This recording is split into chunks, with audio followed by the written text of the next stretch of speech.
I'm Bill Welge with the Oklahoma Historical Society. I'm interviewing Jeri Horniek of Duncan, Oklahoma on November the 17th, 1990 about her experiences at the Chilocco Indian School. Mrs. Horniek, I'm going to ask you some brief biographical information.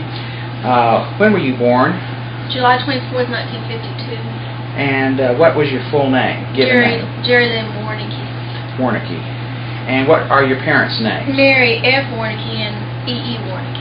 And what was the E.E. stand for? Everett Edward Horniek. Okay. And when were they born and so forth? I don't know. Mother was born in 1910, I think in Missouri, and my daddy was born in 1907 in Caldwell, Kansas. I see. And when did they marry? 1948. 1948. Mm-hmm. And you were born in 1952. 52. Are you an only child? Yes. Okay. So they had you rather late in life. They sure did. Okay. And where were you born? I was born in Arkansas City, Kansas. All right. And they were already employees of the Chilocco Indian School? My mother, when she was pregnant, was employed, which I think back then was unusual. I see. She was Dean of Girls. Dean of Girls. Even when she was pregnant with me. And then took off for 6 weeks, just like they do nowadays. Mm-hmm. And I was born in Arkansas City, Kansas. They brought me home to Chilocco when I was about a week old. A week old, I see. And what did your father do at the school? He was the head of the kitchen. Took care of cooking for all the students. Okay. In your growing up at the school, and you spent the first 18 years of your life at Chilocco, what are some of your earliest remembrances of the Chilocco School? Well, I think probably my earliest memories are of the holiday season. Now that I've put it all in perspective, Christmas. It was always exciting right after Thanksgiving because they put lights on the islands. They put Christmas lights, and the maintenance department would do that. Over Thanksgiving, they would light up the islands. So as you drove into the campus, there were these Christmas lights on the island. Were they the colored lights? Mm-hmm. They liked lots of blues. I remember that. And they would also put on they had two islands. So you looked to your right, you saw a Christmas tree on the island. Mm-hmm. And then you looked to your left, and they usually had a nativity scene on the other island. And then as you drove into the campus, most of the employee houses decorated. And so it was real pretty. Were you educated there at the school? No, I rode a bus every morning to Newkirk, Oklahoma. But from first grade. From first grade. A couple of years before I started school, they had a employee children's school. But the state of Oklahoma, that was when they mandated that you had to have a certain size class. I see. For your school to survive. And they didn't. So the employees who lived on campus at that time voted, and they had the option of Ark City, Kansas, I think Blackwell, Oklahoma, Mother said, and Newkirk. And they voted to go with Newkirk. They didn't really care about crossing the border into another state. I see. And that's how come Kansas City didn't win. However, there were 2 or 3 children who opted to go to Ark City, and their parents took them to school every morning instead of riding the bus to Newkirk. Isn't Ark City closer to Chilocco? It's really about the same. Halfway. It's kind of halfway in between. A lot of parents voted to go with the Oklahoma school, Mother said, because they were a little concerned about Kansas living in a different state and your child going to a different state. I see. It was a little confusing. Well, it could certainly lead to that. Yeah. Well, what are some of your earliest remembrances?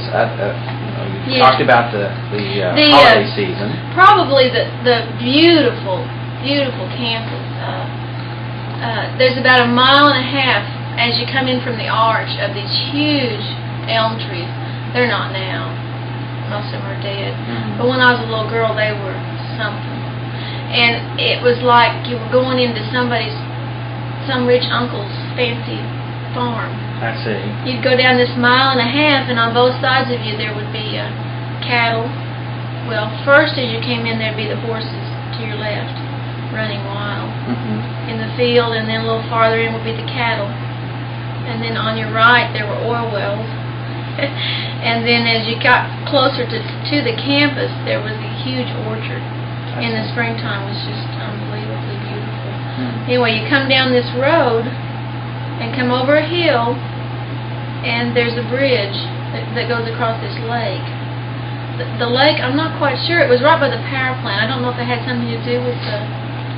I just know it was there, and it was pretty. And the lake, the bridge over the lake, and then you come down to a stop sign, and that's where the oval began, where you toured all the buildings, and you could either go right or left around the campus. At that stop sign, you looked right across into this huge park that was right in the middle of the campus, and there was a fish pond. Really? Yeah, a real pretty one too, and it was always exciting. I knew spring was there when because they always drained it in the wintertime, when they filled the fish pond and turned on the colored lights in the fountain, and the sheep had new babies. That was my way I knew spring was here, because it was real exciting to me when they would start to leave the fountain on at night. And they always took real good care of it when I was a little girl, and there were goldfish in the pond. I see. I'm not quite sure what they did with them in the wintertime. I don't know. I never did ask that. I just knew spring was here, because Mama would take me down. We had sheep barns too, and she would take me down to see the new baby lambs. And I knew spring was here because the pond was on, and the baby lambs were there, and then the flowers. They had a lot of bulbs planted, and iris, and all those springtime bushes would come out, and it was just kind of like one of those fairy tale places that you read about. I actually lived there. The oval was fun, because that's where all the high school, and then home 4, and then on around the oval was the kitchen where my daddy was, and on the corners where we used to live until I was 7, and we moved farther up the road, and then home 4 and home 3 were girl dormitories, and the main office where the flagpole was, and home 1 and home 2. Home 1 and home 2 were boys' buildings, and they were also the oldest. They were the ones that were there at first. And then home 6 was at the bottom of the hill. That was the best hill for bike riding you've ever seen in your life. Really? Yeah. It was just a fun place. Springtime was beautiful. Winter. They always had Christmas carolers come around to your house. And they usually have lighting contests, and the dormitories would get into it too. I see. They would light up, and they'd decide which dorm had the best lights. And January and February were kind of blah. There really wasn't much going on then. But summertime I liked a lot too, because the kids were gone, and you just kind of roamed the campus. It was like having a huge country club all to yourself. There were sidewalks everywhere, good sidewalks, and so bike riding was just phenomenal. Well, that hill that you said that went down to home 6. I suppose in the wintertime when it snowed, was it good for sledding? Yeah. And sliding down. Now the pond, you didn't get out on it. It never froze hard enough to get out on it. But there was a bridge across it that got real slick. And it was a lot of fun. The bridge went across from home 4, back of home 4, the girls' dorm. There was a footbridge across the pond to the hospital, which sat apart from it was before you got to the rest of the campus. And that was a lot of fun. The hill at home 6 was a big thrill to everybody. And then when I really got old enough to ride to the arch and back, which was 1.5 miles, that was neat too. I see. The swimming pool in the summertime there on campus was really something. There were just a few kids left on campus. I'm not sure if they had summer school, but most of the kids who swam every day were employee kids. I see. And summer times were always fun. There was always something to do. You were safe to ride your bike till 9 o'clock at night and not have to worry. They never really worried about me being out. It was just a good old place to be. And then about July, they started getting ready for the influx of new students. And I always liked to tour the bedrooms because they would change the bedspreads and the curtains quite often. I don't know. They were always made out of cotton, but they always were real pretty colors, and they would coordinate the rooms. I see. So the walls matched the bedspreads and the curtains, and it was fun to watch them change. The paint crew would come through in June and paint all those bedrooms. You can imagine a dorm. Was it the same color all the way through? No, different rooms were different colors. There'd be a blue room and a pink room and a green room and a yellow room. And then the bedspreads would match and the curtains would match too. And it was always fun to see what they were going to try next, you know. So it wasn't institutionalized like most government operations? No, I don't remember it. I don't even remember it being metal furniture. It seems like it was wood. Really? Well, they were pretty self-contained, self-sustaining in all the... I think they had a woodwork shop there and everything, and I'm sure they probably manufactured... I think a lot of their furniture, though, was made in the federal prison. Right. Yeah, now this piece back here, this desk, I brought with me, and it was made in the penitentiary down south somewhere, federal prison. I always told people, I always looked inside the drawers to see if there were any notes help I'm being held prisoner. You know, I never found any notes. Anyway, seems like most rooms had a desk and a chest of drawers and 2 beds, and I don't remember them being bunk beds in the girls' rooms. So they had single beds.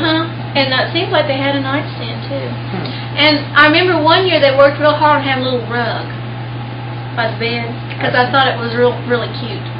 You know, being a girl, I was real impressed with it. And that usually they tied back the curtain. And so when the girls came in August, it was very appealing. Well, let's talk about the kids that would come. About how many students would Chilocco accommodate? When I was a real little girl, I'm not really sure. Mother said 600 and 700. But what I really remember when I was about between 8 and 12 years old, when it really, really grew to 1,000 students. And most of those students were not from Oklahoma. And I don't know, most of them came from the Navajo. I think at least 600 of them. And then the Montana area were brought down to Oklahoma, and then some from the Florida area. The ones I most vividly remember are the ones coming in from the Navajo on buses, Greyhound buses, like 22 buses in one day. Can you explain, you know, for most of these kids, this was to be removed from their home life and then plopped out in the middle of Oklahoma, or not the middle of Oklahoma, but in the middle part of the country, away from their family and so forth. What kind of Yeah, you know, that was imprinted. Mostly, Mother and Dad, I really wouldn't see them that day because Daddy was busy feeding them after they got there, and Mother was busy trying to get their suitcases and their names straight and to figure out which room she'd put them in. You know. So I would pack my lunch and sit up on the pillars at Home 3. Home 3 was this, all those buildings out there had big bunches of steps. I don't know if that's just the way they built them back then with the huge basements, then the first floor, and then the second and the third floor. But the steps, they came up on both sides of the building. And at the landings, there were these little pillars, little landings. And I would sit on those and watch the buses pull up right in front of Home 3. And they had these banquet tables laid out with people sitting at them with all these cards. You know, okay, you're so-and-so, you go here. And there'd be lines of suitcases that came with the kids. What I remember most are, you could tell which ones this was their second year because they were real eager to get there and eager to see their old friends. But the ones I remember most are the ones that was their first year because they looked so scared. And a lot of them, I remember, didn't speak English. And they'd have to use an interpreter. Mrs. Bushyhead was one of them. And she would talk in Navajo to them to get them to understand what it was that they were supposed to do. What was her full name? Do you remember? Claire. Claire Bushy? Yes, and there was another lady.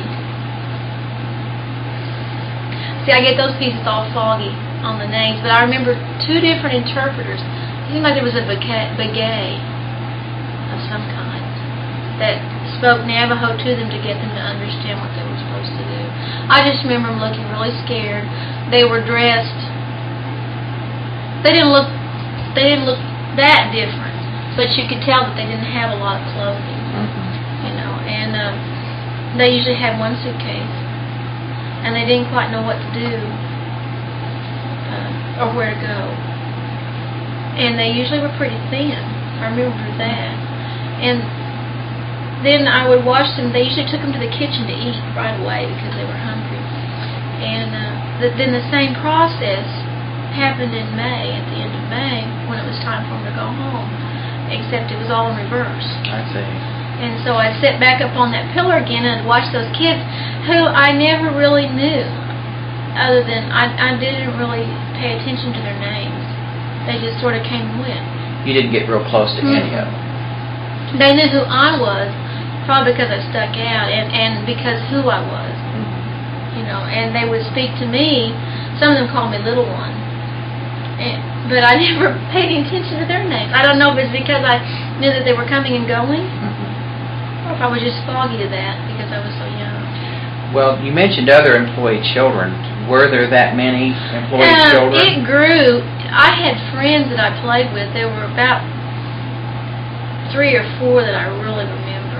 But, yeah, there were quite a few children. It was like a roller coaster. When we were 1,000 students, there were a lot more than when there weren't. At one time, there were about 60 of us that went from Chilocco to Newkirk. I see. By bus. You mentioned that while growing up, you felt a little animosity towards the Indian children because you did not get a chance to see your parents very often. You felt deprived of your having parents. Can you I really elaborate did. on that? I didn't really realize that until I got a little older and I began to have my own children, how much time my own children take. Mom and Dad tried real hard to give me time, but their jobs were so demanding of their time. Mother was sometimes called out if there was a fight in the dorm between 2 different girls. She was called to intervene. Or if there had been a break-in somewhere, she was called. Or if there had been a girl who got in trouble, we had to go get them. You know, I remember going to Ponca City and picking up people at the jail. And I had to go along because they couldn't find where for me to be. And Daddy by the same token, Daddy would get delivery trucks in at odd times. Or he would get called if there was a break-in at the kitchen. They tended to break into the kitchen because they were hoping they could find something to eat. And I didn't really have holidays because they always took care of the children first. And Mother quite often worked Sundays, supervising movies or supervising dances, and quite often worked football games. So she had a lot of night hours to where I didn't really see her. And I didn't like it. I was just about as lonely as the kids who were there, which is really ironic. And as I look back on it, I think, you know, that's really strange because they're there because their parents couldn't handle the job, and my parents aren't handling the job either. So we were both kind of in the same boat. And my mother retired when I was in 8th grade, and then she and I really began to enjoy each other. But I never really knew my dad. I see. He would walk to the kitchen from the house every morning about 7:30, dressed in white for breakfast, and he walked home about 7 every night. Well, can you give me a typical day of the duties that your father would have had to handle, and what your mother? Sure. My dad was in the kitchen, and when I was a real little girl, all the cattle, all the beef came from Chilocco, all the chickens, all the eggs, all the milk, everything. Even some of the vegetables came from Chilocco, so they were almost self-sustaining. By the time I was about 7 or 8, they had stopped most of that, and it was all government ordered. Came in on big trucks. He would go down for the breakfast call, and he wasn't really in charge of cooking the meal itself, but he was in charge of the people who did cook the meal. And he wrote all the menus and did all the food ordering and made sure that the thing ran smoothly. And lots of times that meant filling in for somebody who called in sick or didn't show up. I remember the kitchen was just a huge place for a little girl to go in. It was real noisy because it had cement floor and all these huge metal pots. You know, they looked like something out of Paul Bunyan's kitchen. And that's why I used to think when I was little, oh, Paul Bunyan must live here. Because he's just this huge kitchen. And you always went in the back door. And right by the back door there was the sinks. for washing of vegetables and things. And then there was, right in the middle of the kitchen were these big pots that you could swim in, I thought. You know, the lids were so big that you had to use a chain to pull the lid up, and it'd pop open, and you had this big spoon. You stood up on a little stool, and you'd stir this stuff in there. It had to drain the water out, there was a valve at the bottom, and there was a drain hole. And you could let the water out the bottom, down into the drain. I'm not sure what they cooked in those. I just remember the smells. And typical institution food, it all kind of smelled the same. You know, there really wasn't a good smell. It was almost like a constant stew smell. And that's when my daddy smelled the whole time I remember him. Every time I hugged him, it was kind of like a stew. And I remember the potato peeler because it fascinated me. You stuck a potato on there and it did it, and it spit it out, you know. And they'd have these huge tin buckets full of peeled potatoes sloshing in the water. And they would keep them, they'd peel them, they'd have the kids peel them. They had students that did all these jobs. And they would keep them in the refrigerator part of the kitchen.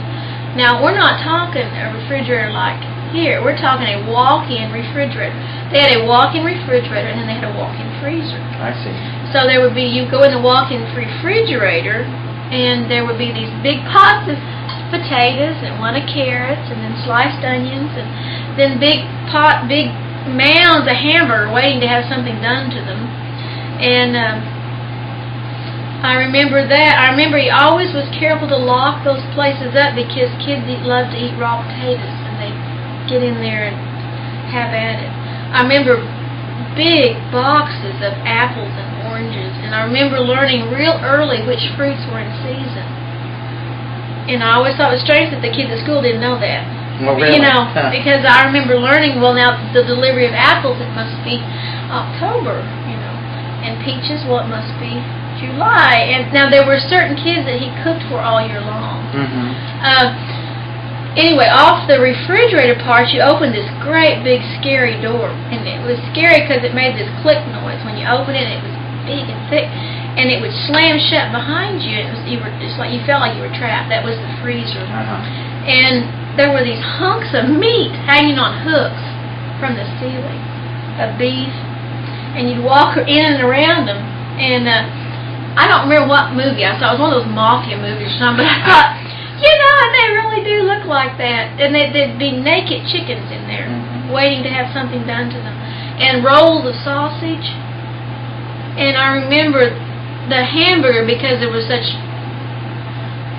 there'd be these things full of just ground up hamburger.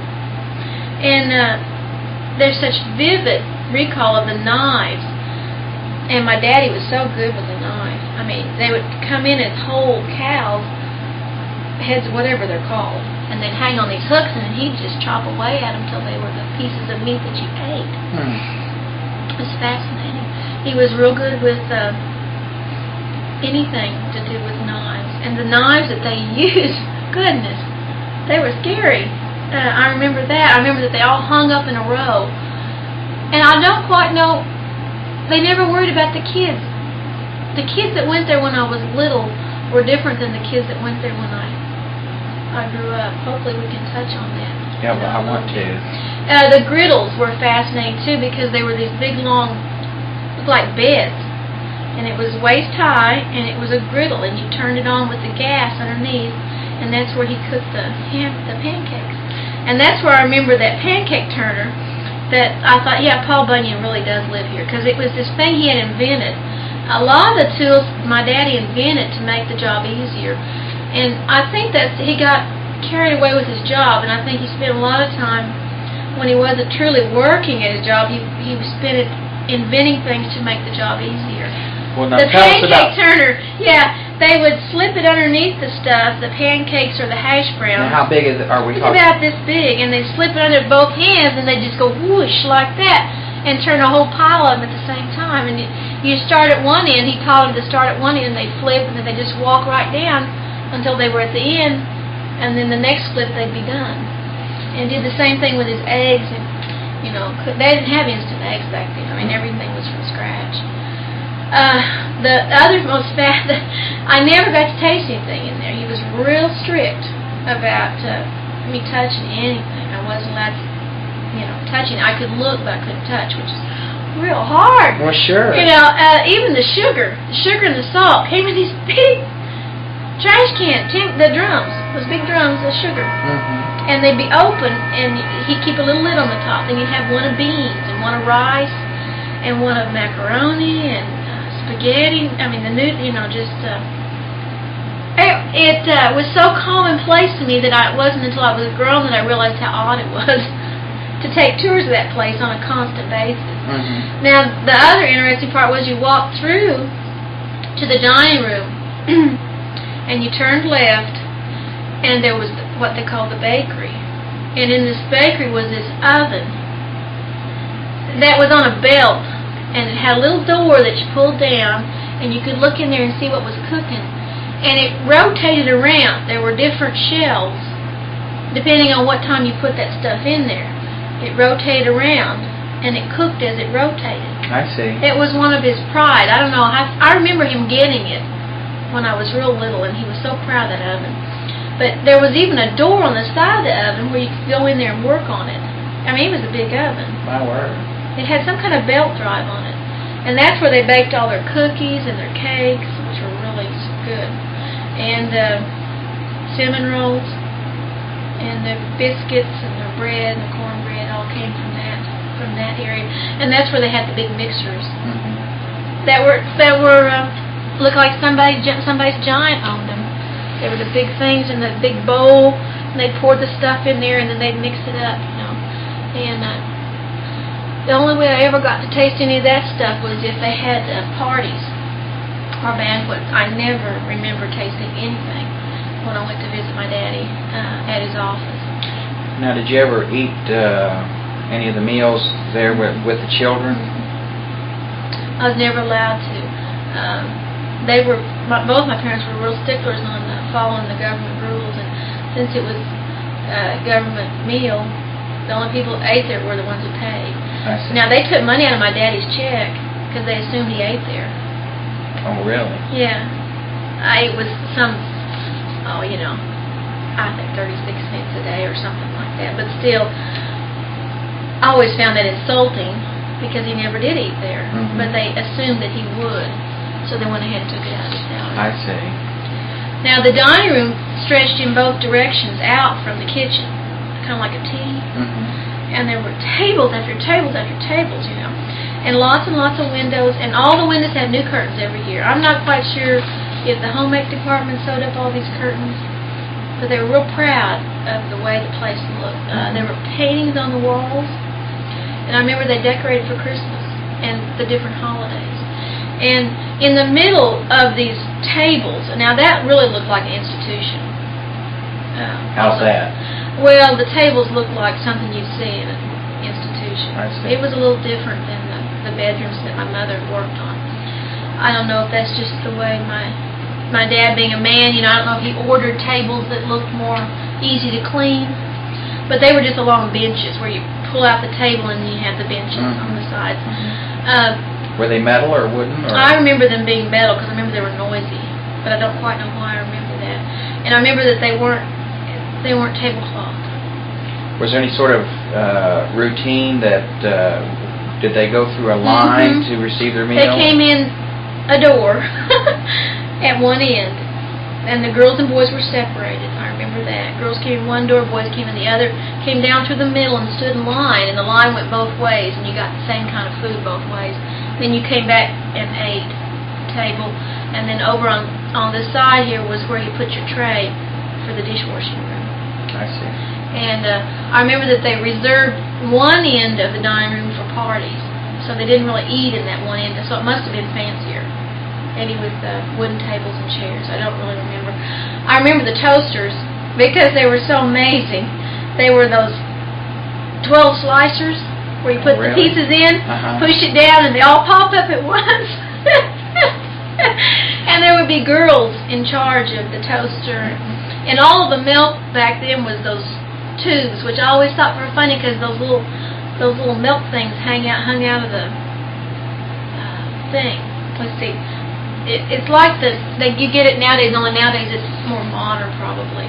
But even back then, the milk ran through this plastic tube up into this machine. I see. And you would push up on the thing to get your milk. But I always thought it was weird because that little hose hung down a little farther. It looked like a little cow's udder. And I always remember thinking, I was little, well, looky there, they got the cow right inside that machine, you know. Because all of my visions were so different. And I didn't really have anybody to talk to. Because usually when my daddy let me be in the kitchen, he didn't have time to talk to me. And he just wanted me to stay out of the way. So I had all these observations, but no one to ask about the cow in the milk machine or the ice cream machine. The cereal boxes always fascinated me because I always wanted to eat out of those little bitty boxes of cereal and I never got to. And I'd watch those kids, and that's when they picked their cereal from the box. And the box popped open and you ate it in the box. I always thought that looked like so much fun. I remember the trays were colored trays and tan, white, blue, green, purple, just like they are nowadays. You got a fork and a spoon, and you had a real glass for the milk, so it didn't come in a container. And Was you it had a real always glass white for or the juice. chocolate milk? Or? I think it was mostly white. Now he was big on desserts, and the kids loved fried potatoes. And he always made sure they had their fried potatoes or their starches. I see. And one of his inventions got a patent. And what was that? It was a dishwashing machine. It cleaned the dish before you stuck it in the dishwashing machine. And that was always one of his greatest thrills. And I always thought it strange when he retired, he left it there. And we to this day don't know what happened to it. Really? And I've always regretted that I let him leave it there. I would have liked to have kept it for my children. Because he made it, it seems like he should have been allowed to take it. But he was a real stickler on, since he used government pieces to build it, he didn't think it was his. So I imagine when they tore the place up, it probably got torn. So the dining hall, the dining hall doesn't exist anymore, or? I don't think so. I think it got torn down. I think it was one of those buildings that had a problem. You know, that was real sad. I remember Home 3 getting torn down when I was a little girl. And I just thought they couldn't do that. And I remember wanting to take a piece of it, and Mother and Dad wouldn't let me. They weren't as sentimental, and they didn't really realize I was sentimental about the place until I was grown. And then they realized we probably should have let her take a piece of the Home 3. Because see, my mother's first office was in Home 3. I see. And the corner office, and I used to stand up in the corner window and watch for the bus to come. She'd take me to work with her from our house in the morning, and then I'd wait at her office. That's how early she got there. I'd wait at her office until the bus came. So I'd stand at that window in Home 3 and wait for the Newkirk bus to come. And she had lots of tears in that office because I never did really want to go to school. Like you said earlier, I had a lot of jealousy problems because I felt like she was parenting all those other girls, you know, and she knew them by name and she talked to them, and I didn't really understand the difference until I began to teach school of how she felt towards them and how she felt towards me. And I never did get that straightened out as I was growing up. So I sometimes said I didn't have any sisters, but I had 500 sisters. It felt like sometimes. I can remember the dining hall clearly, but I don't ever remember eating there. I can remember the students leaving. They were always fatter. And rarely, you know, I had told you earlier, I said, you know, it's really strange because they cried when they came, and they cried when they left. But I felt like the tears were different kinds of tears. They cried when they came because they were so terribly homesick. And I can remember my mother dealing with some girls clear up into October because all they did was sit and cry because they were so homesick. I think that a lot of their homesickness was because the dormitories were so hot because they weren't air conditioned. And I think that they weren't used to that style. I know the girls from Montana got a lot more homesick than the ones. They missed the snow and they missed the trees, and it just wasn't the same. But anyway, they would come skinny, crying, and with one suitcase, usually. And they would leave with boxes of stuff and fat. And they're little round, roly-poly people because of the food they got in the cafeteria, 3 meals a day, and they got lots of chances to get lots of clothes, and they made lots of friends, and they would cry when they left. And I thought, well, this is really strange. Y'all cried when you got here, and now you're crying when you leave. Well, now, you mentioned your father would go to work about 7:30 in the morning, not come home till after 7 at night. So, in other words, he spent every day, 7 days a week. He took a day. He took Saturday and Sunday off. But usually he was so tired that we didn't do anything. If we did, we left the campus completely because they didn't want to be called.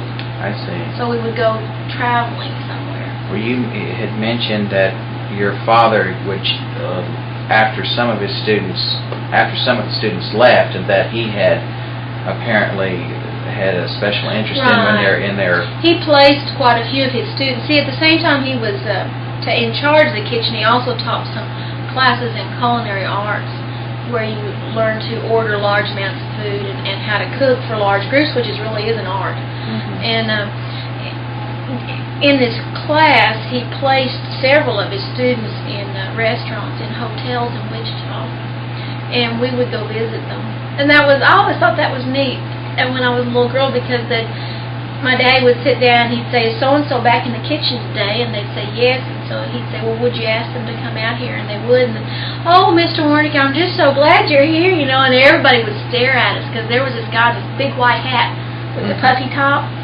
And we got some tours of the hotel kitchens when I was little, and we got some pretty good food because the chef was one of my daddy's students. And at the same time, he had the chance to hire back his students. He stayed there long enough to be in the position to then do some hiring. And I remember us going to Oklahoma City one time to hunt up a student of his that he really wanted to come to work for him. And we went to Stillwater's OSU student housing one time and hunted up this guy who was in school, an Indian guy who her daddy wanted to come work for him. And then we went to the Ponca Indian village type area, and I can remember playing with the kids while my daddy tried to talk this guy into coming back to Chilocco to work. And in all 3 cases they did, and ended up 30-year retirees. I can't remember that. One guy was named McCarty, and I don't remember the other 2 people. But it was really interesting to me. I've told that story to several people, and they said, "The Ponca Indian, what did you do? Stay in the car while they visit?" I said, "No, I just played with the kids there." And they've all been amazed that I was an only child, but I was allowed to play. I don't know how to say this politely. Sometimes those Indian housing areas aren't real clean. And I was allowed to play, just go out there and play. And I really was. And so I grew up with a whole different set of concepts and values than most kids. Well, you didn't have too many friends who were Anglo-Saxon, and you were surrounded by mostly Native Americans. And you didn't know any better. I was also babysat. See, my babysitters, except for my grandmother at one time, she was my babysitter, but most of my babysitters were Indian. And I really think that a lot of my philosophy is a merging of my parents' beliefs, which were unusual, and Indian beliefs. And I thought, because sometimes I can identify better with Indian religious values than I can with English, white. I thought, it must have been that first babysitter did it. What was her name? Oh, Gloria was my favorite. She called me Wee One. And I even was taught to walk by an Indian girl who took care of me the summer that I learned to walk. And most of my contacts, were with different Indians. And I loved it dearly until I got to be about 8th grade. And then I noticed that my friends didn't really care to come to Chilocco as much anymore, my friends in Newkirk. And that was when I realized that it was an oddity to live there. And I began to pick up on prejudices and bigotry. And then I had a lot of anger about my own childhood that I didn't really work out. So I was just about as yucky about living there as they were. Mhm. But until I was in about 8th grade, it was just a wonderful place to live. Before we go beyond that point, I wanted to pick up with your mother's daily Sure. activities, and then from that we'll pick up. My mother was dean of girls and was in charge of placing 500 girls at different jobs. Everybody had a job to do. And my daddy always said he married my mama so he'd get lots of good kitchen help. That's what they used to joke about, because that's how they met. Mhm. He called her and said, now, the lady that was here before you only gave me 22 girls for the morning breakfast shift. Is there any way you'd give me more? And she said something about, well, if we ate out, they might. You know, and that she started their dating cycle. Yeah. Uh-huh. And so, anyway, she was in charge of making sure that the girls did their job. If they didn't report to their jobs, most of them were after school from 4 to 6. You had a job somewhere. Sorting mail, sorting laundry, ironing, delivering packages. Everybody had a job. And if you didn't do your job, you ended up in detention. Mhm. Or you ended up paying back your time by not getting to go to stuff. Anyway, she was in charge of placing the girls. She was in charge of listening to their problems. Homesick, boyfriend trouble.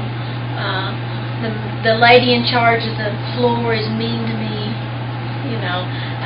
The girl next door is picking on me, and I want to move. I don't want to be anywhere near the Comanches. Just can't stand them. And she did that a lot. She had to be real careful about different tribes because they couldn't get along, to make sure they weren't in the same dorm. Mhm. And a lot of the girls, she talked to them when they weren't making good grades. And when they got pregnant, she took care of what it was that they decided they would do. Either go home and get married or to go to the home for unwed mothers and then come back to Chilocco and finish school. And so her job was more of a counselor, except she had such a huge group of girls to counsel. I don't know how she ever did it. And then she had a staff. All these dormitories had people in charge. There was certain people that lived there all the time. They had an apartment there. And then there were people that were on duty 24 hours a day in these dorms. Mhm. And she was in charge of all of them. And so that kept her real busy. She would report to work at 8. And her hours made more sense. She was an 8 to 5. But she always got there before 8, and she never got home at 5. It was usually 6:15. And the problem with her hours was sometimes she would give herself an afternoon off, but I was usually at school. And in return would take an evening shift. She was always real good about giving somebody else Saturday off, and she'd take the Saturday oval duty. That's where you walk around, kind of like playground duty, you walk around the park. And she would take that, or she would take the movie duties, and or the dance. And so I'd end up going with her, but I didn't really see her much because she's busy visiting with all these other people, and so I just sort of sat. She was in charge of arranging all the fun stuff that the girls did, and she tried to keep them real busy. And they also had a student council, and she was the employee representative on that. As far as fun things to do, she took care of all the movies that came to Chilocco, and even ordered them, booked them. Explain that. That was really fascinating. She used to get the movie orders, and they would have a movie every Saturday night and Sunday night during the winter months when football season was over, during the lull, January, February, March, in there.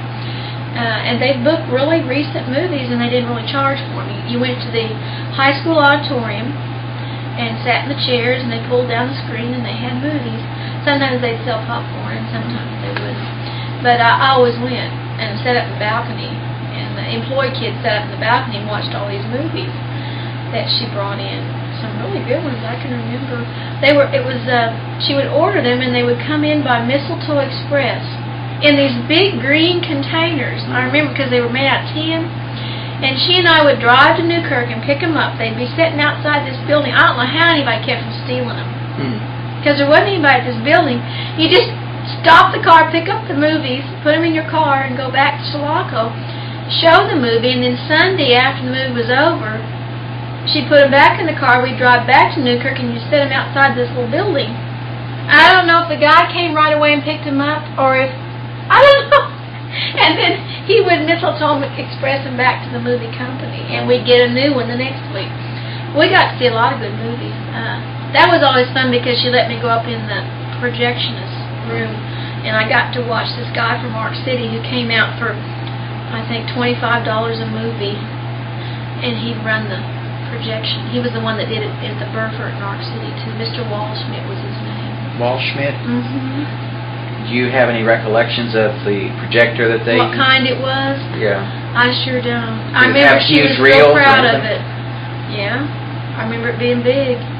We're talking like you see at a movie house. Mm-hmm. I remember she was real proud of it because they used to get these huge sums of money, and she was real creative. They were always earmarked in odd ways. You know, this is for entertainment only, and you'd only have like 60 days to spend it. Then you had to give back everything you had bought. And I remember she was real proud the year they bought that thing in the screen. Mm-hmm. And I remember, I think it was that same year, I don't know, the government must have had a big excess of money that year. That was the year they bought all the volleyballs, the basketballs, the croquet sets, the badminton sets, the volleyball sets, the clay, the paints. Paint by number, there was this huge shelf of paint by number sets for the girls to do. Puzzles, 500,000 piece puzzles. They were all in the basement of Home 4. No, it wasn't Home 4, it was Home 3, in the basement of Home 3. That was the same year they hired a PE person to be in charge of, not the PE program, but the extracurricular activities?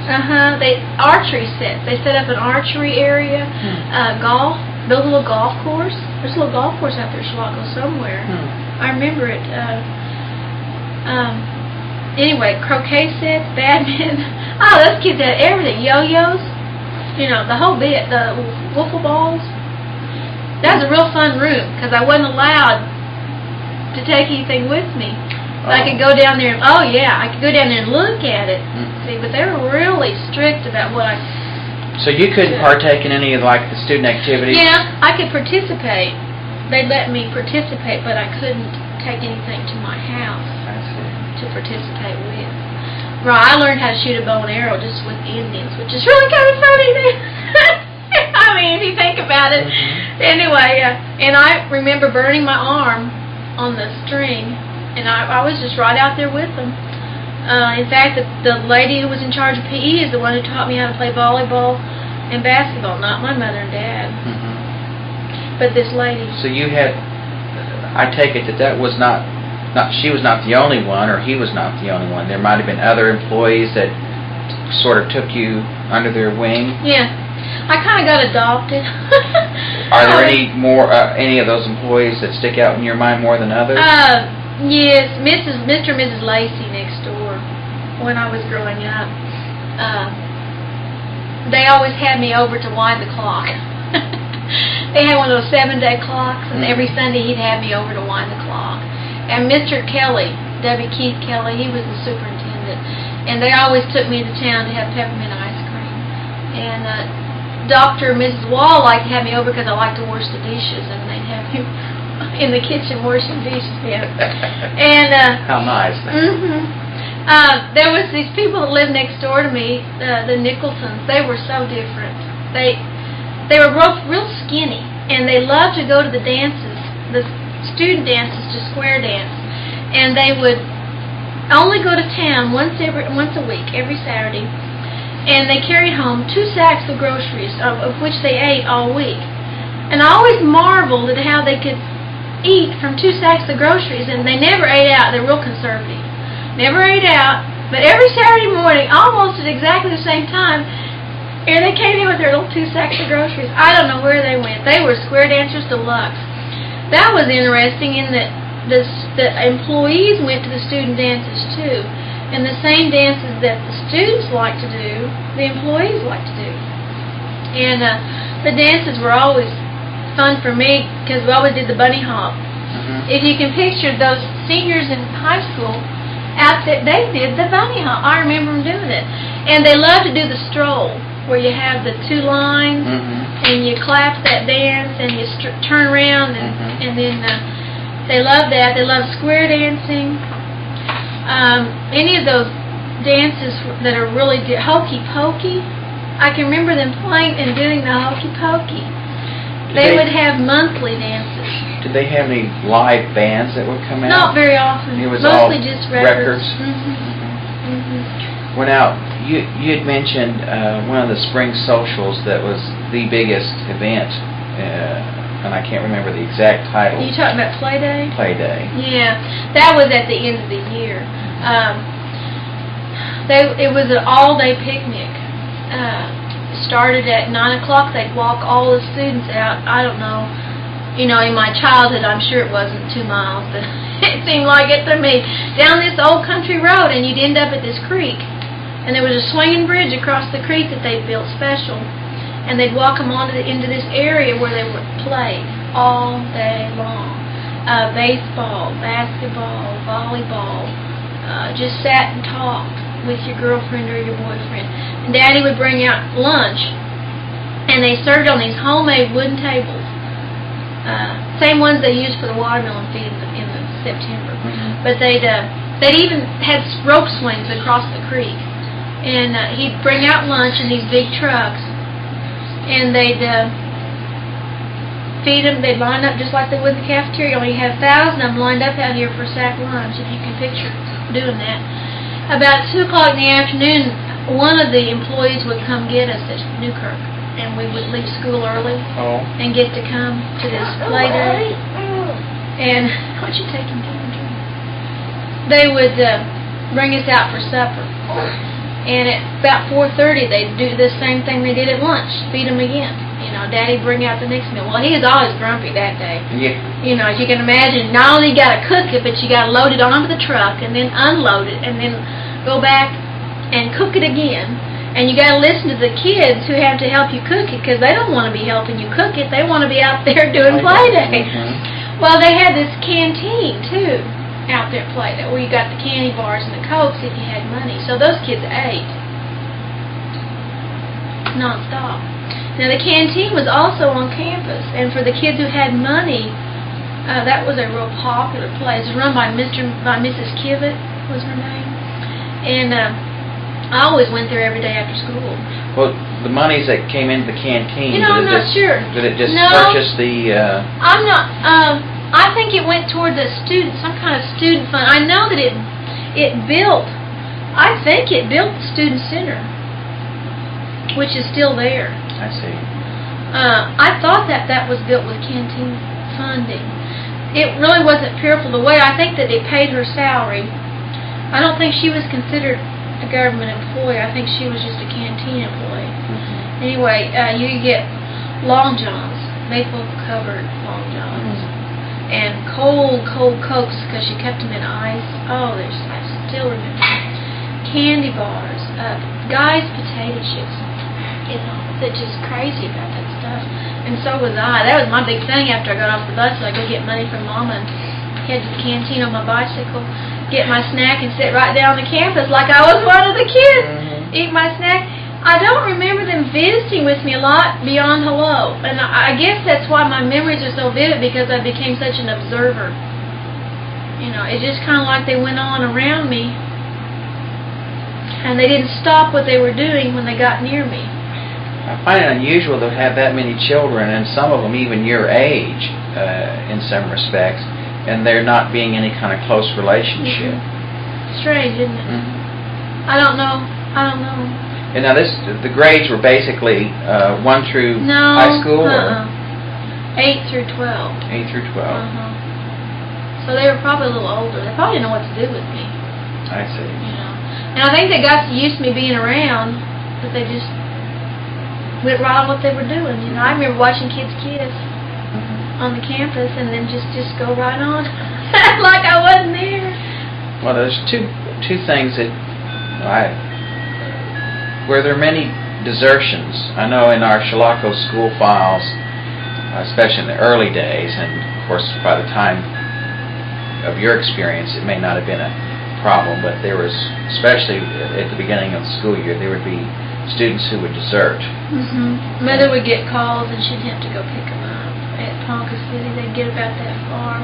Sometimes they only got to Newkirk. some of them go all the way home. Really? Yeah, and they wouldn't come back. Yeah, I remember. I can hear them crying out in the fields at night. We slept with our windows open, and I can remember hearing kids crying, and I can remember them getting lost. Mother always tells a story about this one kid, two girls,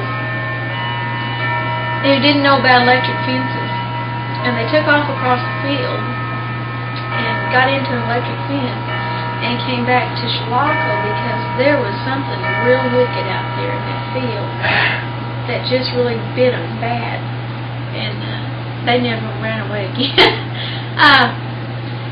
Yeah, I don't really know what she did there. I don't know if they were punished. I don't really remember kids being punished as much when I was a little girl as I remember it being talked about after my mother retired. And then I remember my daddy, they were a whole different style of children, because we never really worried about locking our house, and they never worried about me being by myself. Well, when did that start to change? About when I was in 8th grade, which would be, well, that'd be during the tumultuous 60s, see. So it happened there, too. And I can remember when I was little, a guy tried to break into our house, and Mother held the door closed, and she yelled, "What do you want?" And he said, "I want to get in and go to bed. Isn't this home 6?" She said, "No, you're just drunk, and you're in the wrong place." He just sort of sat down there on the steps until the guard came and picked him up and took him home to Home 6. And that, when I was little, I remember being in 2nd grade, they left me home alone and didn't really worry about anything happening. But then I can remember being in 9th grade and Daddy saying, "No, you will not go down on campus anymore. And it's just as well you drive out the north way to the state line, instead of going through campus." Oh, really? And, that's serious. You just all of a sudden I didn't wander like I had earlier, and I was always sure to be in a group. But then I was older too, and maybe I was, maybe I looked different than I had when I was a little girl. But they were a different kind of kid. They weren't just the kids that Mom and Dad had over to eat in the backyard. Now, there were still a select few that were real special to Mom and Dad, but most of them just seemed kind of angry. And I don't know. I think the whole world was angry back then, including Chilocco, Oklahoma. And that was when they began to talk about closing it and not having a need for it anymore. So then the employees began to get angry too, and it wasn't the neat place that I grew up in. Now, when was it that your mother retired? Let's see, I guess I was 13 years old, so, 67? No, about 65. And your father continued to... Till 70. Till 70. He wasn't done until 1970, and then he retired. In fact, the day after I graduated from high school, we moved from Chilocco, and I never went back. I don't know quite why. I could have gone back to take tours. I didn't go back till they had that open house. Before Narconon. I went back to look around. About 1984. So I left it for about 14 years. Your change in your perspective about,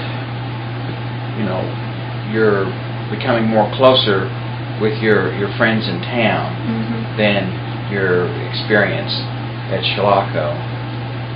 Give us a little background on that and how it began to change your... Well, it was in the 60s too.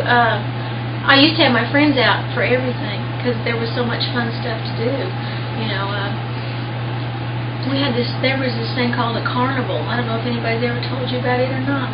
It's amazing that they don't remember the fun, it amazes me. See, there's a difference. Yeah. When I've spoken to people who attended Chilocco, they have an entirely different perspective about what went on there than what you do. Probably, right? Well, it shaped their mind. They had some good memories, but basically... This carnival was something. there were basically 4 big events beyond the football and the basketball and the dances and the movies. There was the watermelon feed, which occurred in August when the students came, and the pageant, which occurred in the spring, and the play day, which occurred in the spring, and then they had a carnival in February or March, somewhere in there, at the boys' gym. And Mother would begin using canteen funds. That's what she used that for, to purchase prizes for this carnival. Oh, goodness. I would get to go look at those prizes. But I never got to take anything with me, pencils and ping pong games and cards and crazy stuff, magic tricks, stuffed toys. Stuffed toys were big items. And then these different groups on campus would set up these different booths at this carnival. And it would start at 5 and it wouldn't be over till 11. And you had 1,000 students milling around in the boys' gym. And out in back of the boys' gym, they even used the swimming pool dressing room for a fish pond. That was the neatest fish pond you've ever seen.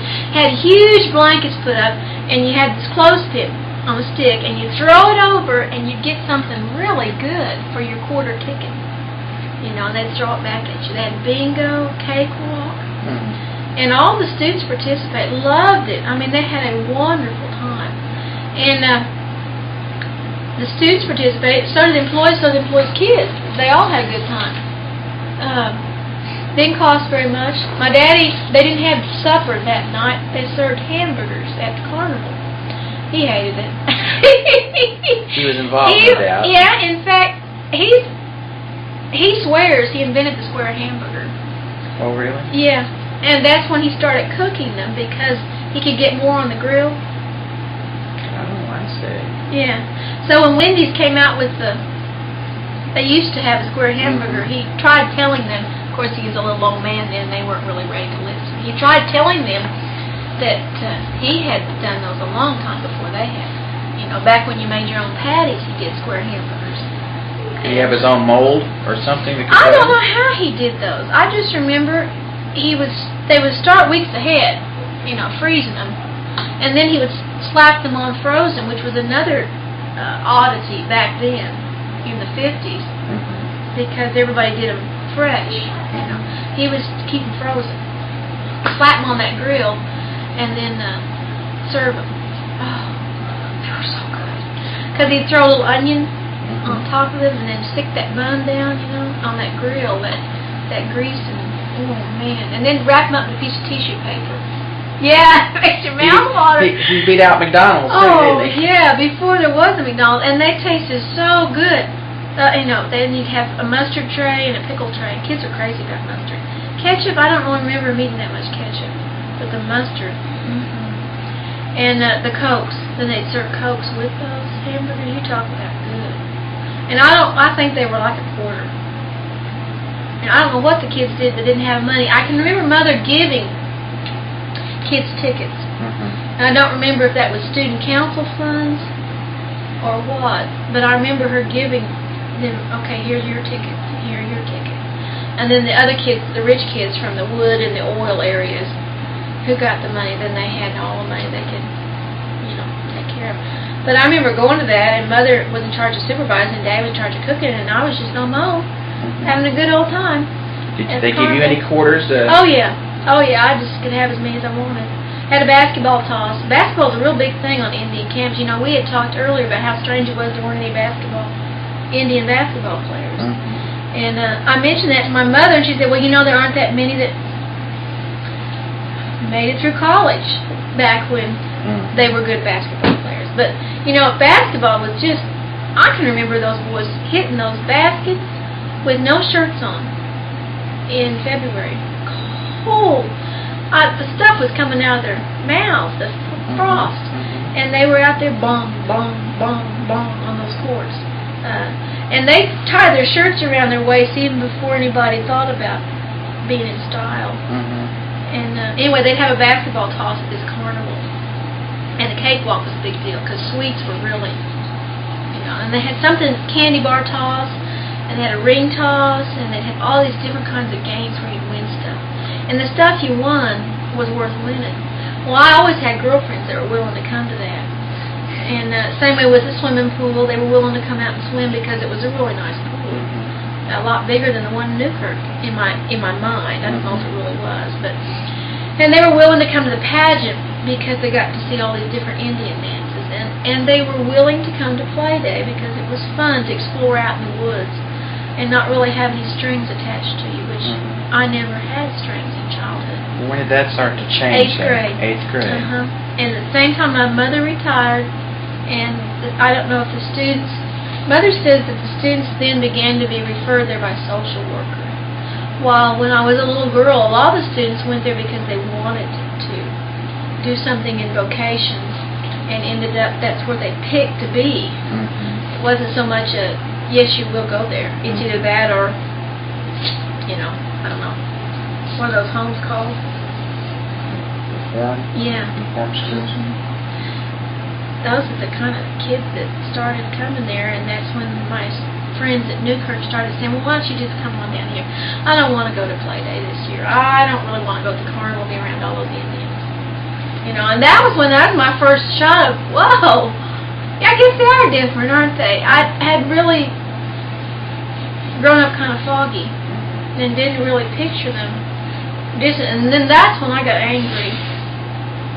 I had realized when my mother retired and I got some of her time, a lot of her time, I'd realized what I'd missed.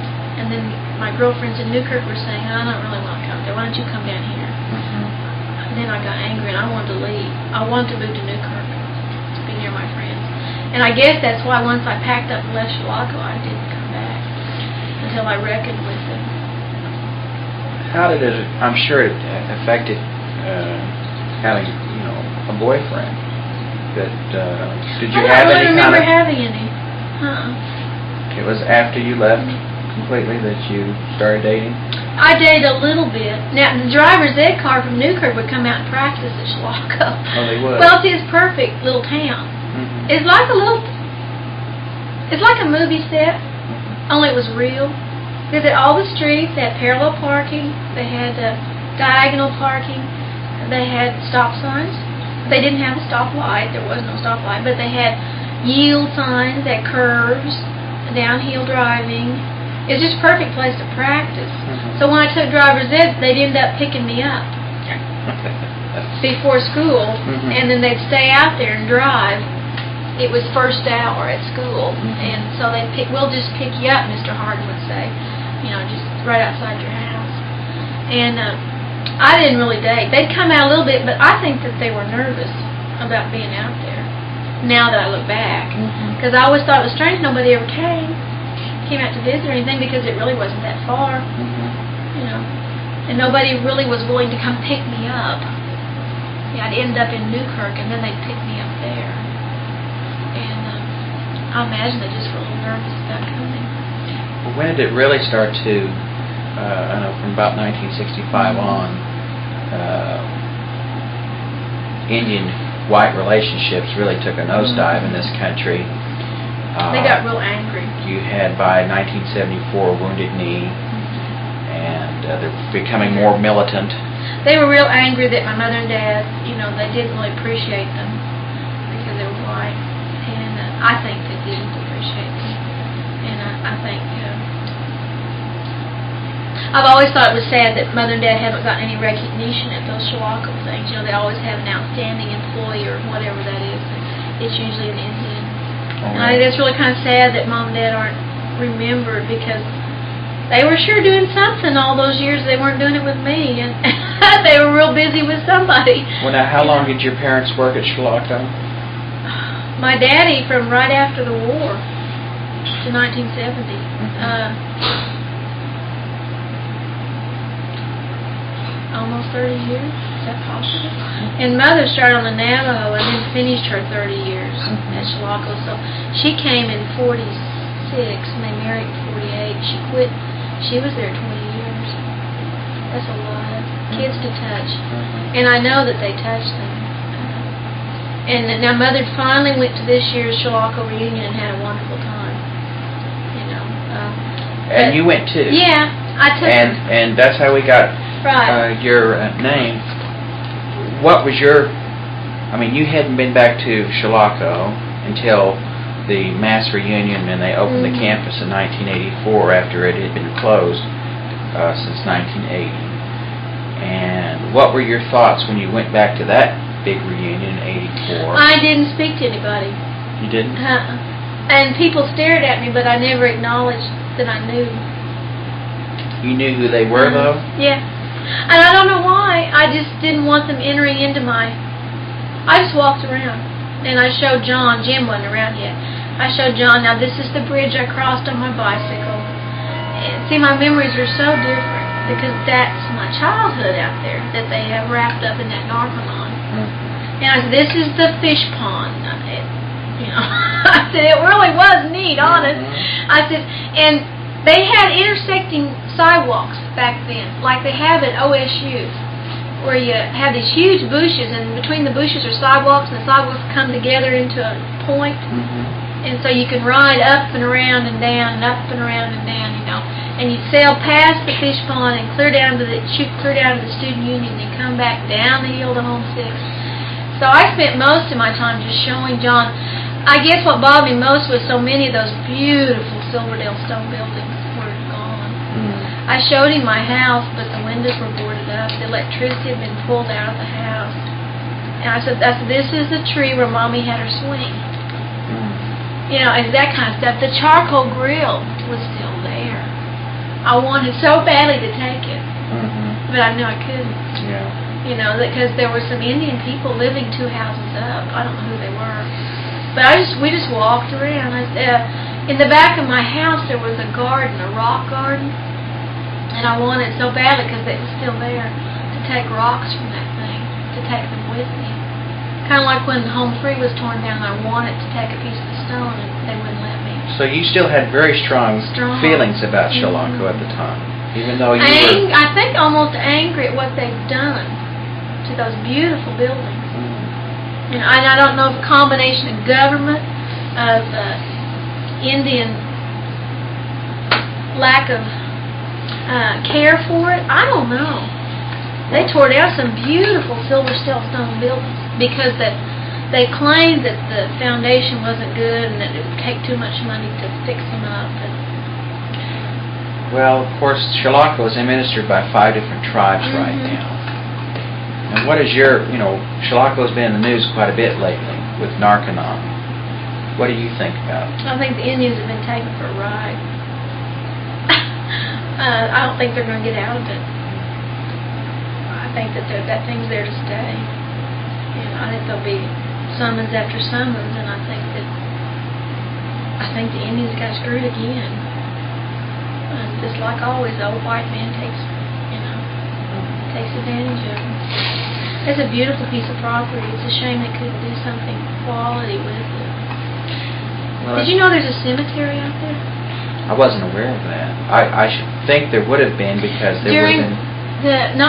Now, when I was there, the student that did die, and there weren't very many, Mother didn't talk about it very much, but occasionally a student would die from too much alcohol. And I don't remember any of them dying.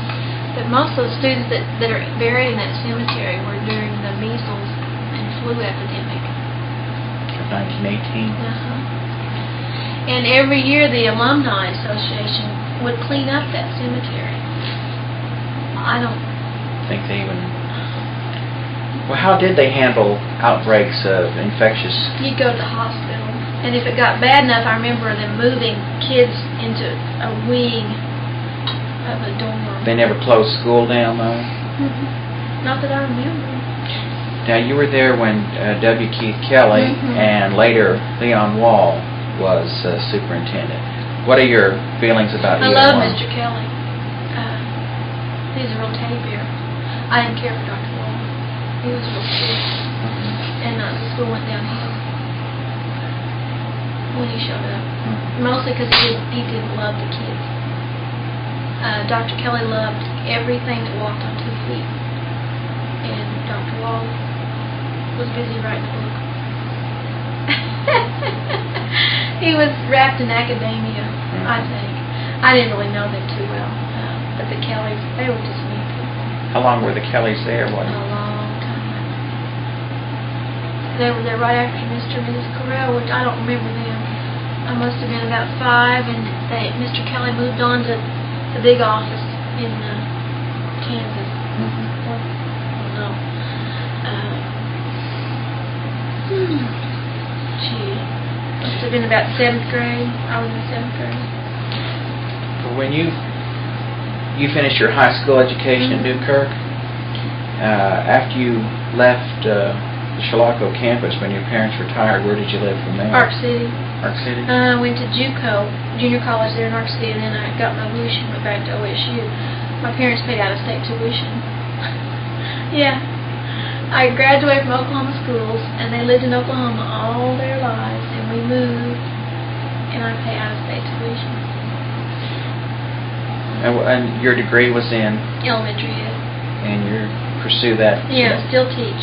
Where do you teach here in Duncan? The Horseman. Horseman? Mm-hmm. And what grade? I teach 3rd. I taught kindergarten for 12 years, and now I taught 3rd for 4. Mm-hmm. Do you like it better? Oh, I don't know. I think I grew out of kindergarten. I got too old to be kind all day. 3rd grade, I can at least sit down in the afternoon and assign something and wait for them to finish. You know, kindergarten, you're just pretty much on the stage. Mm-hmm. Plus, you do it twice. You don't go downhill in the afternoon. You start over again. Mm-hmm. 2 different classes. Have you seen a marked change in the behavior of children from when you first started teaching to today? What kind of change? I don't know if we're evolving or what. It's kind of scary. Into non-listeners. A lot of children with what they call auditory deficit. Too many children plugged into Nintendos. It's scary. I don't know. I've talked to a friend. We talked about the evolution and what we're changing into, and we wonder if because we have so many, if we're begin to change into little critters people who don't listen. But everything is taken individually. I noticed that they seem to be somewhat exasperated that the only way they can capture their attention is by using a television. And I think that's sad that something's been lost. I know when we talked earlier, it was very much in the forefront, but about House Bill 1017, and I wanted to get your particular opinion on it because it still has been it's still a controversy. I sure don't think they should repeal it. I told you before, I think if they do, I'll probably quit within 5 years and go to private school. And have thought about looking into the parochial school in Lawton and taking my talents away from the state, just for my own self-punishment toward them, because I'm a good teacher. And I think, well, okay, if you don't want to back me, then I don't want to back you either. I think what people don't understand is teachers can quit teaching and no one ever knows that they quit. And that's sad. But if you push them into the corner far enough, that's what will happen in every classroom in the state of Oklahoma. Because I can shut my door, and I rarely get visited. I'm a high-quality teacher. But another person can shut the door, sit down at their desk, and file their nails, and no one will ever know. And that's what the general public doesn't seem to understand. It's so scary. I work real hard at not letting my children know what my thoughts and beliefs are, because my thoughts and beliefs become their thoughts and beliefs, and that people don't realize that. So when you don't pay teachers enough to be high-quality people, then you don't educate high-quality people either. I think it's kind of scary. Little more biographical information. When did you marry? 74. 74. And your husband's name? Herb Horniak. He's an engineer at Halliburton. At Halliburton. And when did your 2 children, name your 2 children, when were they born? John was born in 1980. He's 10.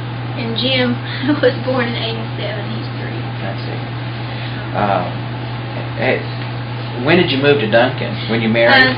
75. I taught in Ponca City 1 year while my husband finished school at Stillwater, and then we moved down here. Is that where you met? No, he's from Newkirk too. Oh, is he? Yeah, he's 3 years ahead of me in school, and we had kind of had an eye on each other, and then finally decided. My mother-in-law always says, don't ever, she tells her son, her youngest, don't ever pick up anybody in a bar. And I always tell her, I said, now Lucille, that's where her met me. And she says, yeah, but you're different. I wanted to be sure and get on tape about the pageant. Oh, please do. And the watermelon feet. I had wanted to be sure and mention the cemetery, because that bothers me that no one knows it's there. And I don't know where it is. I can remember we always went there on Memorial Day. I don't know why. It was one of our little trips. And I remember they put flowers out, little wreaths. They were real pretty. They had them on the crosses, because they're those old-fashioned crosses, stone crosses. It seems like it's behind a barn. One of those old stone barns. Quite a ways from the campus itself. Yeah, because the children that were buried there had diseases flu and the measles, so probably they were afraid of catching it. Plus, it was out on the prairie then, there probably wasn't as much stuff, trees. I'm not sure. Did they have individual headstones that would name the children? The names were gone by the time I can remember. I think it's so sad. It's out there in the weeds somewhere. Probably in our records at the Historical Society, there will be a file on the cemetery and probably who were buried there. Anyway, the watermelon feed, they always had that at the beginning of school because those kids love watermelon. They'd bring in these huge trucks like you'd use on a farm to haul hay, and they'd be just full of these big black diamond watermelons. And I remember my daddy, they would cut them. They'd put them at the end, and he'd go whop, whop, whop. You hear that noise, and then just let it fall open. Then they'd put down another one, whop, whop, whop, and it'd fall open. And then when he got the whole table full of fallen open watermelons, they'd open up the line, and the kids would just whoosh. And then he started another line, that noise, and then he didn't like that day either. I guess because all these jobs depend on him and his little crew, and I think he probably got tired of the workload, But anyway, I'm surprised that football field wasn't full of watermelon vines, because they'd spit those seeds. They didn't have any silverware. They just, and then they'd come back and get another one. They would just flounder on watermelon. And the other thing I remember is the pageant, where the different tribes would do their dances. And I don't remember it being a big deal until I get back and I'll take John occasionally to an Indian dance. I've finally gotten where I can do that. I see. The last 2 or 3 years I really didn't care for it. And he would be astounded at the beauty of them. And I would say, oh yeah, that's the so-and-so dance. And he'd say, how do you know that? And I'd say, I don't know. It's back there somewhere. But I remember, oh my goodness, those were beautiful. Now that I think back, the costumes of those different tribes, and we do all, the eagle dance and the rain dances and the hoop dance. There were 10 or 12 people that could do those hoop dances with great skill. They have contests and the drum beaters, and then the women would do the two-step all the way around the outside of the circle, and they would put on these huge pageants with the light shining down on these kids, and Indians would come from miles around to see these dances put on by the students there at Chilocco.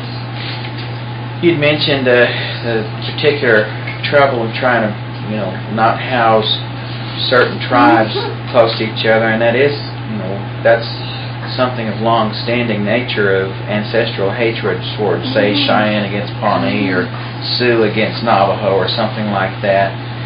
How much of a problem was that? I think it was quite a bit. I don't think they ever did learn to cope. I think Mother just kept them separated, and I don't think they ever became friends. I think they just survived together because they knew they'd get in trouble if they didn't. More or less, and probably the Navajos stayed with the Navajos, the Zuni and the Hopi would stay with themselves, and they didn't really There wasn't interact. much interacting. I don't think. I don't remember it. I remember them being little bunches. Yeah. You'd mentioned about the girl students who might have become pregnant. Yeah. How Was it a problem I don't know. in the early days and it increased? I don't know. I know there were a lot of there were a lot of trees or a lot of bushes. And I remember hearing girls at night out places. And I don't know if they were out drinking and then the guards would have to go out and get them. But a lot of it, they came to school pregnant. Oh, really? See? So then mother would end up taking care of it. Or they'd go home pregnant and she'd never know. Because of the way the 9-month session ran, you know. And there was one girl that continued to the end to complain that it had to be an immaculate conception. She hadn't been near a boy, you know. And I can remember going to Oklahoma City with mother. I think that was the biggest birth control lesson she ever taught me in my life. I was in 6th grade. We stopped the car twice because the girl had to throw up. She had morning sickness. Yeah, that's what I thought too. And mother didn't say a thing to me about birth control. She just let me go with her. And we dropped this girl off at the Deaconess home in Oklahoma City. And I went inside. They let me come inside, which is real unusual. You know, once again, I was in the position of an observer, not being seen. And I watched all those pregnant girls, and I thought, whoa, this is not even going to happen to me. No way. And it left a very vivid impression on you then. Even to the steps, the wooden steps that went upstairs to the bedrooms. There were so many instances. I probably could write a book on being an observer without anybody paying attention to me. You know, mail call. I can remember being in the home 3 TV room. Every building had a TV room. TV went. Sometimes there's 2 TVs going at the same time. You know, they'd have the room so that one section could watch this TV and one section could watch this TV. They're like those big living areas at OSU in Stout Hall. Look a lot like that with the couches and the love seats and the furniture. Really nice. Back then, it was. And I remember sitting in that living room watching the mail. Oh my, that was exciting. Catalogs, freebies. They were crazy about record companies, and mother was always having to get them out of hock with some record company, and she was furious at those record companies that they would take advantage of their lack of white man knowledge. Just flew all of Columbia Records. To this day, I've trouble buying anything from them because she used to get so mad at them. Because the kid would get 5 records for 99 cents, and he wouldn't read the fine print. So she'd end up writing him that this child was on government property and a ward of the government, and would they please stop sending? And they would. I mean, they'd back off, you know. That just was a little bit more than they wanted to take care of. Anyway, the mail call. They had little mailboxes. And I remember that was so exciting for them to get mail. Kind of like, must be for soldiers. I don't know. And I remember the same observations at Christmas. They had these beautiful real trees. I can imagine a fire hazard, but they had them in each building. And they were well decorated. And they were always sure that there were presents for those who got stuck, you know, or the ones who stayed. And the ones who she was sure wouldn't get presents from home, she was sure that they would get presents. How would she know? Observation of letters. That was the staff's job, really, in the home 3, you know, to watch which ones got mail and watch which ones had new clothing from home. And they really knew a lot of those children's status, a lot more than, you know, through the records. They were kind of sure of who wasn't going to get. And they always everybody got a big bag of candy at Christmas. I think it was Christmas dinner. You came home with this big bag of sucky candy, because Daddy always brought me home one, all mixed up. And they'd have big parties. Churches were big on taking care of the Indians. Oh, really? And they'd come in and give them a big party and cupcakes and cookies and all kinds of sweets. You'd mentioned previously about the employees' dining hall. Yeah. It was almost like a country club. Would you give a little explanation? It's called a women's club. There was a men's club too, but it was just a hotel with real fancy rooms. I remember going down there. Mother would have to open it up for someone special coming in, you know, and she and I would go down and air out the room. You know, they kind of smell musty. And I always thought, oh, this would be so neat to get to stay here because this is so pretty. The women's club was also a hotel. on the lake, back behind home 4. I think it's been torn down. Had a huge porch around the outside of it, and on the lake part, with windows overlooking, was a place to eat called the Women's Club. It's where the employees all used to eat. In fact, I think at one time Mother said they were required to eat there because they were supposed to stay on campus. And a lot of them lived, that was before they built a lot of the houses, so a lot of them lived in, apparently lived in apartments that didn't have much kitchen. You know, Mother and Daddy started out their married life in home 5, and they didn't have a kitchen, so they ate at the Women's Club. But I loved to eat there. They didn't like to go there because they'd probably burned out on it, you know. But you were waited on by people who were trained to be waitresses, and you were hosted by people who were trained to be hostesses, and the kitchen was a totally different kitchen than the one that cooked where my daddy worked. And he didn't have anything to do with had that. nothing to do with it. Mrs. Points, this lady with big high heels, floppy high heels, was in charge of this place and in charge of the kitchen. Served the best club sandwiches and homemade cheesecake and, oh man, coconut pie and big glasses of iced tea. And I remember it was a big thrill when I was a little girl to actually talk my parents into eating there, you know, because they wrote it up on the green guest tickets, you know, with the carbon copies, and the waitresses had the big bows in the back of their dresses and the scarf. The whole 9 yards. Yeah, looked like Alice's restaurant, you know. Anyway, we didn't eat there very much because my parents really didn't like it. I think that they enjoyed getting away, and they really didn't understand why I didn't until now that I've talked to Mother enough about it. She said, you know, I guess you really did enjoy that place. I said, yeah, I really did until I realized I wasn't supposed to.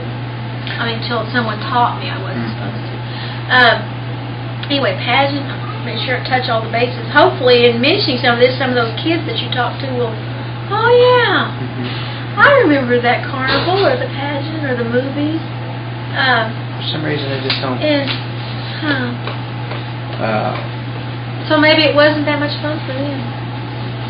Although it may have looked at it like it at the time. Well, when your folks did get away for trips, did you all go off somewhere and travel, or? Yeah, I've been to 36 of the 50 states. And usually we would take, the government is well known for letting you have vacation, and both of them had 5 weeks. Plus they could take educational leave, wrap a workshop around them. I went to Indian School in Phoenix, Arizona one time for 3 weeks while Mama went to school. We lived on campus and we ate in the cafeteria, and I had a wonderful time at the swimming pool on government expense, I'm sure. And while she went to this school. How old were you about that time? I must have been about 10, because then we went on to Disneyland. But I remember thinking, when I look back, I think, that was really expensive for the taxpayer. While she went to this workshop to feed me and house me and let me swim in the pool and have a good time. And I went to another one, another 3-week workshop. Mother and Daddy both went to some kind of workshop at an Indian school in Utah, near Salt Lake City. I'm not sure. I'm not sure where it was. But anyway, it was a 3-week deal too. And they had a pool and library and basketball court and the whole bit. So you took advantage of all of that. And you know, it's strange, every one of those dormitories had playground equipment at Chilocco. And I don't know why they didn't have just one playground, they had playgrounds at all. So I could bike. See, I could bike from one playground to another all day long and never get bored. And I'm not quite sure why they had that equipment, because I can't picture 8th through 12th graders using swings and merry-go-rounds and teeter-totters, and you know, unless it was just some of that money that she was getting. Of course, they developmentally were a little behind. Well, that's true. Other students. That's true. So maybe they enjoyed swinging from. Yeah, I could play behind home 5, and then bike on down, and play behind home 3, and then. Now, the boys' dorms were more into basketball courts. I remember behind home 1 and home 2, there were 3 basketball courts that ran the back of those dorms. And then home 6 had a basketball court. Home 4 had a playground. Did they play baseball very much? There was a baseball field behind our house, back in behind our house. You know, it was nothing to wake up and have an Indian cutting across your backyard headed somewhere. And I never really thought about it being odd.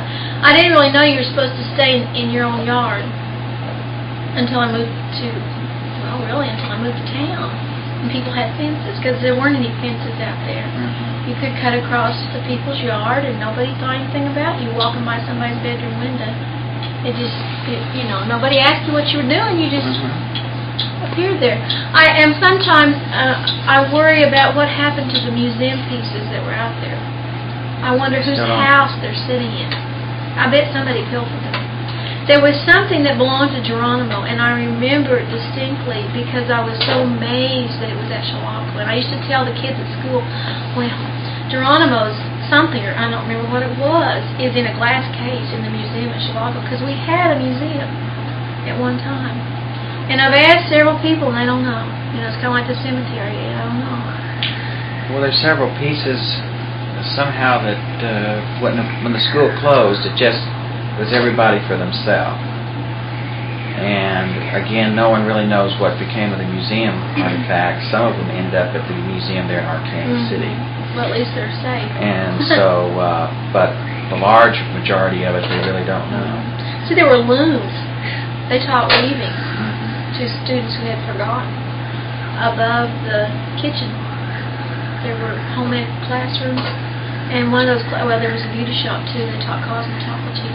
And one of those classrooms was the teaching of weaving and lost Indian arts. This lady taught it. She wore braid.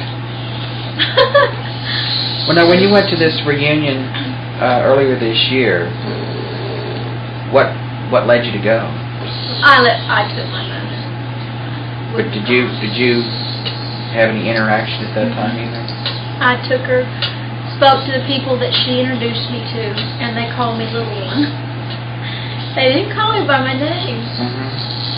Now, after I got back, when I came back to the same time, there were a couple that said Jeri Horniek and grabbed hold of my hand. I know who they were.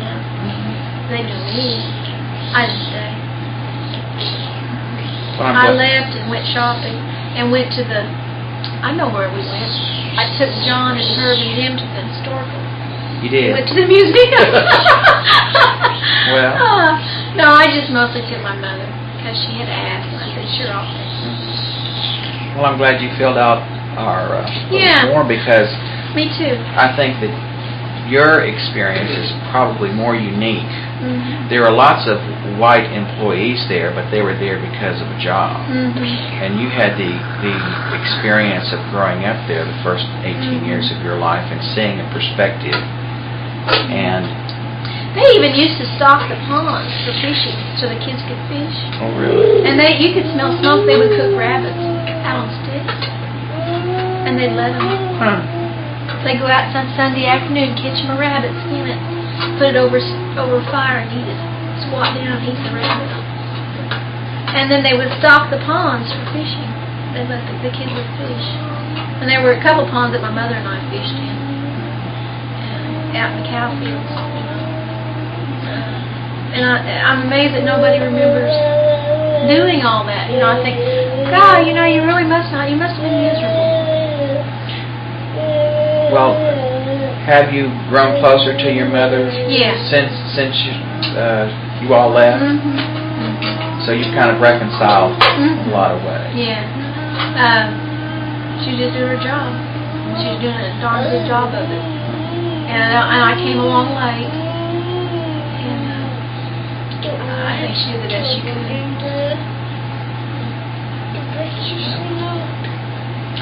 I appreciate your I appreciate it. It's time kind of fun. Last time you left, I thought, I didn't tell him about because there's so many. Mother has told me several times, you really need to do something about that. I mean, just get it down somewhere. So I'm always amazed when I've asked you that nobody's written a book.